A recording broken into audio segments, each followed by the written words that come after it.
உணவே ஜீவசக்தி, உணர்வே பிரம்மஞானம். அன்பே சிவம், மனமே குரு. குரு பரமஸ்ரீ நித்யானந்த சாமிகள் ஆசியோடும், சித்தர்களுடைய அருளாசியோடும், மகான் தத்துவராயருடைய அருளாசியோடும், உடுமலை பிரம்மஞான குழு பாடசாலை சார்பொழி, என்னுடைய சார்பொழி அனைவருக்கும் ஆத்மா வணக்கம். வருகிற 1/5/2026 வெள்ளிக்கிழமை அன்னைக்கு பௌர்ணமி. அது சித்ரா பௌர்ணமி. அதை நீங்கள் மறந்துடக்கூடாதுங்கிறதுக்காகத்தான் இப்போவே ஞாபகப்படுத்துகிறேன். அது மிக சிறப்பான ஒரு பௌர்ணமி. அந்த பௌர்ணமி யாரும் தவிர்த்தரக்கூடாது. கண்டிப்பாக ஆசிரமத்துக்கு வந்தே தீரணும் அந்த பௌர்ணமிக்கு. அப்படிங்கிறதுனால தான் முன்னாடியே உங்களுக்கு நான் சொல்கிறேன்.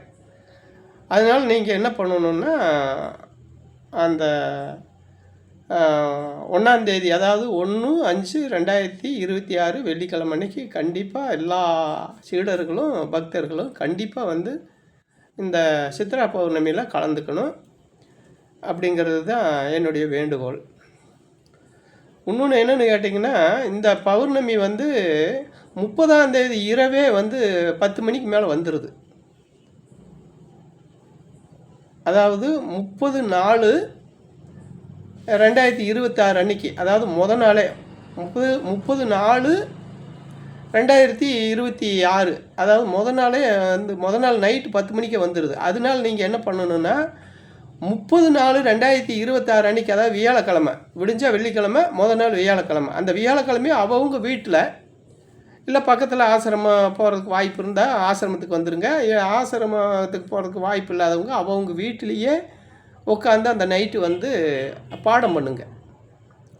ஏன்னா முத நாளே வந்துடுது முழு நிலவு. அன்றைக்கி 10 மணிக்கு மேலே முழு நிலவு வந்துடுது. அதனால நீங்கள் அதில் உட்காந்து பாடம் பண்ணணும் கண்டிப்பாக. ஏன்னா மறுநாள் 1/5/2026 வெள்ளிக்கிழமை மணிக்கு வந்தால் காலையில் பௌர்ணமி இருக்குது. நைட்டு 10 மணியோடு முடிஞ்சிடும். அப்போ அந்த 1ஆம் தேதி 1/5/2026 நைட்டு உட்காந்து நம்மளால் பாடம் பண்ண முடியாது. அதனால தான் இப்போ உங்களுக்கு ஒரு முக்கியமான வேண்டுகோளாக இந்த பதிவை உங்களுக்கு போட்டுட்ருக்கேன். அதில் ஏமாந்துடக்கூடாதுங்கிறதுக்காக வேண்டி அவங்க இப்போ செஞ்சிகிட்டு இருக்கிறத முத நாள் வியாழக்கிழமை நைட்டே உட்காந்து பாடமெல்லாம் பண்ணிவிட்டு விடிய வரைக்கும் எந்த அளவுக்கு உங்களால் உட்காந்து பண்ண முடியுமா. அதாவது முக்கியமாக என்னன்னு கேட்டிங்கன்னா, ஒரு 12 மணிலேருந்து 3 மணி மட்டும் உட்காந்தா நல்லாயிருக்கும். 3 மணிக்கு மேலே உட்காரலாம். முடிஞ்சவங்க காலையில் வரைக்கும் 5 மணி மட்டுமே உட்காரலாம், ஒன்றும் தப்பு கிடையாது. அதனால் நீங்கள் அந்த பாடத்தை கரெக்டாக நீங்கள் அந்த 1, அதாவது 30/4/2026 வியாழக்கிழமை அன்றைக்கி முதல் நாள் வியாழக்கிழமை, மறுநாள் வெள்ளிக்கிழமை இங்கே ஆசிரமம் பௌர்ணமி வெள்ளிக்கிழமை அன்றைக்கி காலையில் நடக்கும். இந்த நைட்டு, அதுக்கு முன்னாடி நாள் நைட்டை நீங்கள் உட்காந்து பாடம் பண்ணணும். அப்படிங்கிறதுக்காகத்தான் இப்போ இந்த பதிவு போடுறேன். அப்போது இந்த பௌர்ணமி, சித்ரா பௌர்ணமி அப்படிங்கிறது சிறப்பு வாய்ந்த பௌர்ணமி. அதில் நமக்கு நீங்கள் அதில் உட்காந்து பாடம் பண்ணும்போது நமக்கு இருக்கக்கூடிய அந்த கரும வினைகள்லாம் அந்த கரும வினையை பொசுக்கக்கூடிய ஆற்றல் அந்த பௌர்ணமிக்கு உண்டு. இந்த கரும வினையும் போகும், நம்ம பாடத்துலேயும் முன்னேற்றம் வரும், நம்ம உடலில் இருக்கக்கூடிய நோய்கள் எல்லாமே மாறுறதுக்கு உண்டான வாய்ப்புகள் அந்த கதிர்வீச்சில் இருக்குது. அந்த எனர்ஜி அன்னைக்கு, அந்த பௌர்ணமி எனர்ஜியில் உட்காந்து நம்ம பாடம் பண்ணும்போது, அதாவது எந்த தடுப்பும் இல்லாமல் ரொம்ப, அதாவது ரெண்டாவது கேட்டால் நிலவு அந்த அந்த சித்ரா பௌர்ணமியில் நிலவு பூமிக்கு ரொம்ப அருகாமையில் பக்கத்தில் வர்றதுனால அந்த எனர்ஜி, அந்த சக்தி அந்த ஆற்றல் இந்த நிலவினுடைய ஆற்றல் இந்த பூமிக்கு நிறையா, அதாவது அதிகப்படியான ஆற்றலை இந்த பூமிக்கு தருது.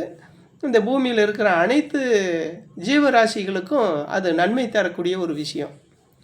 அதுலேயும் நம்ம மாதிரி பாடத்தில் பயணம், ஞானத்தில், பாடத்தில், ஆன்மீகத்தில் பயணம் பண்ணுறவங்களுக்கு ஒரு வரப்பிரசாதமான ஒரு